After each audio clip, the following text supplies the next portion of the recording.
जिस बरगद के पैर की आप पूजा करते हैं वो असल में एक कैदी है, एक ऐसा महाशक्तिशाली कैदी जिसे हजारों सालों से एक ही जगह जर बनाकर खड़ा कर दिया गया है।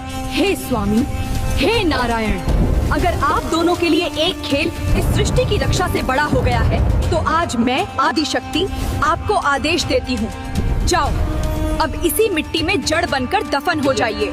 मैं आपको श्राप देती हूँ कि आप दोनों वृक्ष बन जाइए। आखिर क्यों ममतामयी माता पार्वती ने ब्रह्मांड के स्वामियों को ही पैर बनने का श्राप दे दिया और कैसे एक भयंकर सजा कलयुग के इंसानों के लिए जीवन का आधार बन गई। ये कहानी उस समय की है जब पूरा ब्रह्मांड संकट में था, लेकिन भगवान विष्णु और महादेव वैकुंठ में द्युत पास्य का खेल खेलने में इतने मग्न हो गए कि उन्हें सृष्टि की पुकार सुनाई ही नहीं दी। वे घंटों तक खेलते रहे, न विष्णु अपनी जगह से हिले और न शिव। उनकी इस लापरवाही से प्रकृति का संतुलन बिगड़ने लगा। जब माता पार्वती वहां पहुंची तो दृश्य देखकर उनका क्रोध 7वें आसमान पर पहुंच गया। पार्वती जी ने देखा कि देवता त्राही त्राही कर रहे हैं, पर ये दोनों खेल में डूबे हैं। उन्होंने चेतावनी दी, पर खेल के नशे में दोनों ने ध्यान नहीं दिया। तभी पार्वती जी की तीसरी आंख के समान क्रोध भड़का। उन्होंने हाथ में जल लिया और वो कर दिया जिसकी कल्पना किसी ने नहीं की थी। उन्होंने गरज कर कहा, चूँकि आप दोनों जड़ होकर खेल रहे हो तो अब हमेशा के लिए जड़ ही हो जाइए। श्राप मिलते ही वैकुंठ का फर्श फट गया। देखते ही देखते महादेव का शरीर फैलने लगा,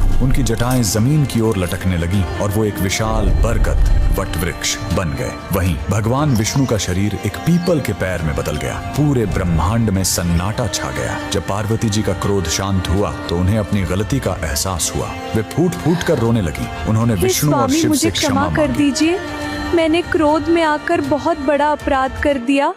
तब बरगद के अंदर से महादेव की गंभीर आवाज आई, गौरी दुखी मत हो, यह सजा नहीं वरदान है। अब मैं बरगद बनकर हजारों सालों तक थके हुए मुसाफिरों को छाया दूंगा और अपनी जटाओं से धरती को थामे रखूंगा।